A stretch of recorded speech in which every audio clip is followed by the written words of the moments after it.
Bonjour à tous, aujourd'hui je vais vous raconter 4 légendes japonaises, plus une histoire bonus. Alors éteignez vos lumières, installez-vous bien et laissez place à la vidéo.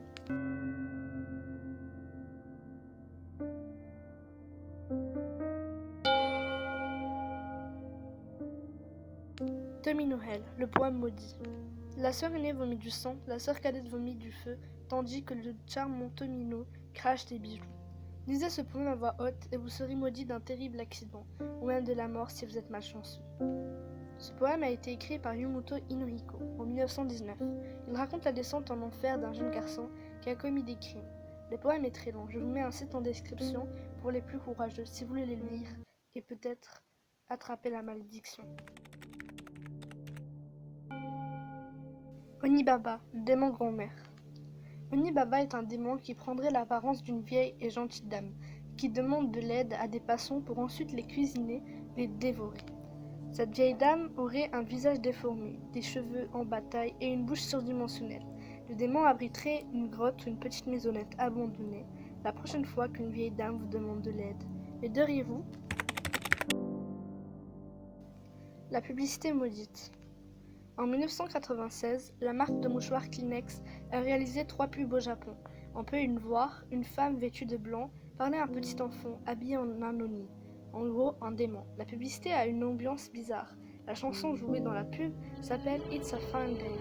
Elle est en anglais, mais beaucoup de gens racontent avoir entendu une malédiction en allemand. La vidéo est facile à retrouver sur YouTube pour ceux qui veulent la regarder. La fille de l'interstice. La fille de l'interstice serait un esprit vengeur vivant dans les petits interstices, entre les meubles, les tiroirs entrouverts, les portes, etc. Si jamais vous croisez son regard, elle vous demandera de jouer à cache-cache avec elle. Si vous apercevez une seconde fois son regard, elle vous emmènera dans une autre dimension où cela s'ennuie en enfer.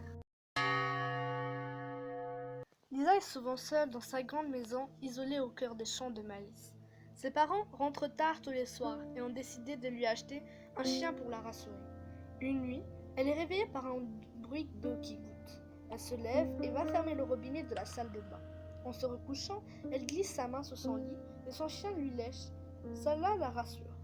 Le bruit continua et elle décida d'aller resserrer le robinet de la salle de bain.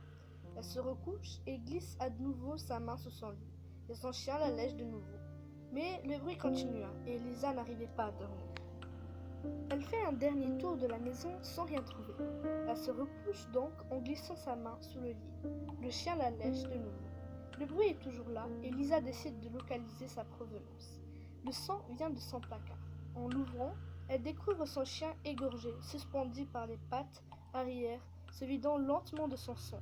Sur la porte du placard, un message écrit en lettres de sang. Les humains aussi peuvent lécher.